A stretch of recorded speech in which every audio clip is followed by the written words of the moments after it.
At around 6:30 a.m. on the 10th of August 2019, guards at the Metropolitan Correctional Center in New York City were distributing breakfast to inmates when they noticed something sinister in one of the cells. The infamous multimillionaire, Jeffrey Epstein, awaiting trial on several federal sex trafficking charges, was found dangled with a strip of bedsheet around his neck, which was attached to his bunk. The guards found him unconscious and reportedly performed CPR in an attempt to revive him, but all efforts proved unsuccessful. He was then rushed to a local hospital for medical treatment, but was pronounced dead upon arrival. The hospital reported that he had been dead for 2 hours. Epstein's body was transferred to New York's medical examiner's office for an autopsy, where Dr. Barbara Sampson, the chief medical examiner, ruled the death a suicide by hanging. A suicide note allegedly written by Epstein was found in the cell. The note reiterated ordeals that he had faced in jail that warranted the suicide, from giant bugs crawling over his body each day to being served burnt food by a guard and getting locked in the shower while naked. However, relatives, friends, and even strangers believed that these were not valid reasons for him to have taken his life. He was not the kind of person to give up without a fight. In addition, they stated that the circumstances of the death were sketchy. From this belief stemmed the phrase, "Epstein didn't kill himself." Due to the controversies surrounding the case, news about Epstein's suspicious death spread like wildfire.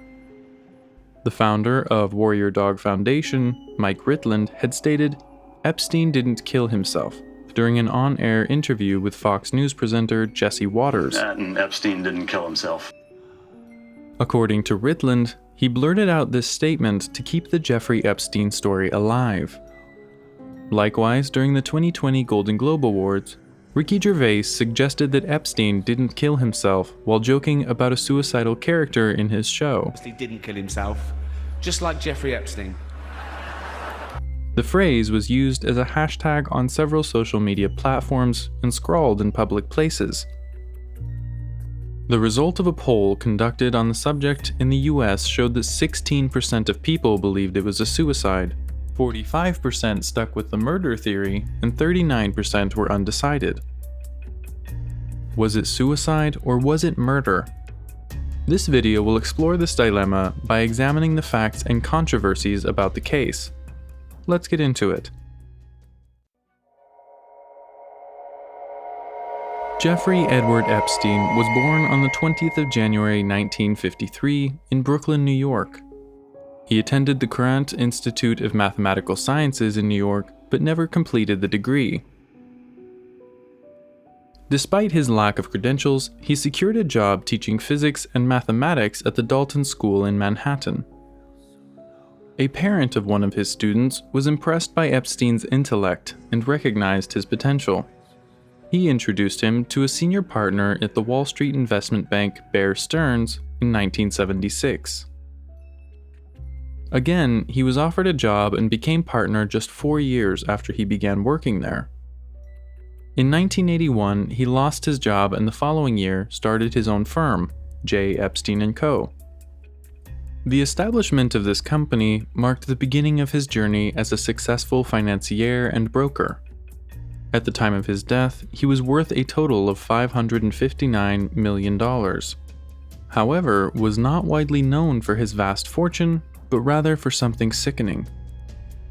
In 2008, he was indicted on charges of sex trafficking. If found guilty, he would spend a minimum of 10 years and a maximum of life imprisonment. Before a trial proceeded, he was offered a deal by attorney Alexander Acosta, who later served as labor secretary during Donald Trump's administration, despite compelling pieces of evidence. Epstein accepted the deal and pled guilty to 2 state felony charges of soliciting underage girls. He was sentenced to 13 months in jail, but was granted a work release that allowed him to spend 12 hours over 6 days in his office. He was also allowed to spend his jail time in a private section of the prison with his own security detail. He was mandated to pay restitution to 24 victims and register as a sex offender in Florida and New York.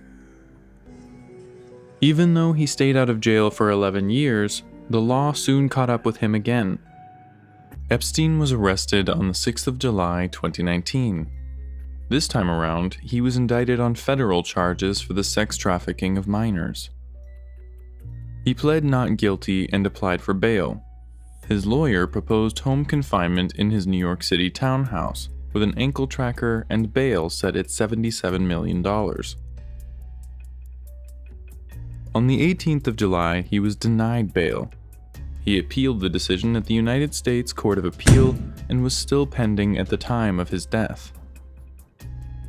He invited 2 of his attorneys over on the 8th of August and signed his final will with both of them as witnesses. In this will, he named 2 of his longtime employees as beneficiaries and gave the rest of his assets to a trust. 2 days later, he was found dead in his cell. It was the first death in that correctional facility in 14 years. The death soon generated public uproar because of the foul play perceived in the incident. Let's look into these perceptions a little closer. On July 23rd, Attorney General William Barr announced that Epstein had attempted to commit suicide after his bail was denied. He was found unconscious on his cell floor with marks on his neck. After this event, Epstein was subsequently placed on suicide watch. He was then transferred to a special housing unit following a psychiatric examination where he interestingly said to the psychologist, "I have no interest in killing myself, and I would not do that to myself." According to the psychologist, he showed absolutely no suicidal signs. His defense lawyer, Reid Weingarten, attested to this. He stated that Epstein showed no indications of despair or suicidal thoughts when attorneys visited him prior to the death. In the special housing unit, a protocol requires guards to check on inmates every 30 minutes. Every inmate is also required to have a cellmate. These rules were violated the night Epstein died. The guards failed to check on him and lied about it in their logs.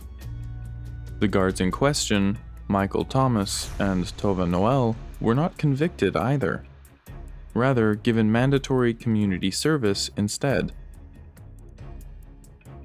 Likewise, his cellmate was transferred out of the cell that day. 2 cameras in front of his cell mysteriously stopped working that night, and the footage from the only functional camera was deemed unusable.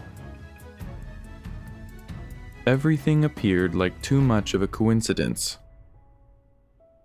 Jeffrey's brother Mark also hired a forensic pathologist, Michael Baden, to conduct a private evaluation of the state's autopsy results to check for any discrepancies.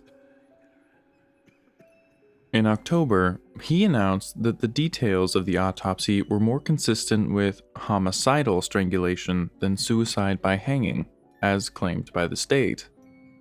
He noted that the hyoid bone was broken in a way that indicated strangulation from behind. Also adding to the conspiracy, there was news that Epstein had incriminating information about influential people in his circle that he could have divulged if given such a deal. This same set of people would have found it extremely beneficial in Epstein succumbing to an unfortunate demise in order for their secrets to remain hidden. Epstein's brother also claimed that it was not plausible for him taking his own life, knowing he had an upcoming hearing. It would, however, have been believable if he had been sentenced to life imprisonment. Epstein's brother also claimed that he had expressed to him a few days prior to his death that his life may be in danger.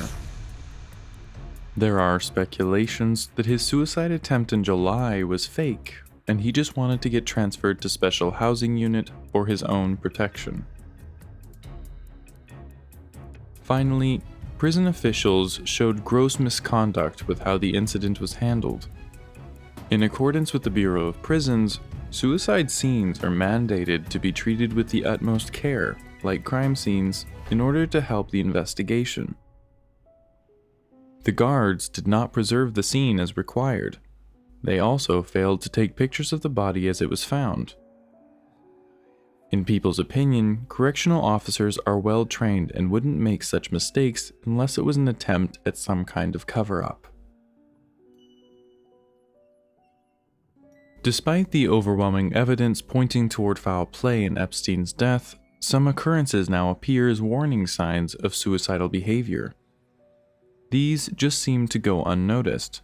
Let's look at these a bit closer.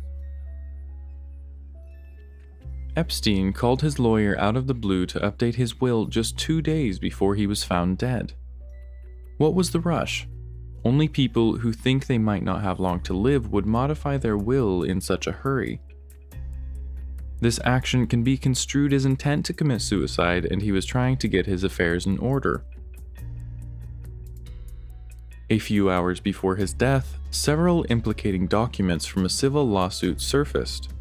The records showed details of the horrific sexual crimes he had committed and could have been a nail in his coffin. He could have weighed the chances he had in court and decided to end it all, instead of spending the rest of his life in jail. To this day, there are still divided opinions on Jeffrey Epstein's cause of death. Weighing up the facts, the scale seems to tilt towards murder, but official reports support the suicide theory. The burning question remains unanswered. Did Epstein die by suicide or murder? Please give us your opinions down below. Thank you for watching, and we hope you enjoyed the video. Please don't forget to hit the like button and subscribe to the channel. Likewise, turn on notifications so you never miss a video.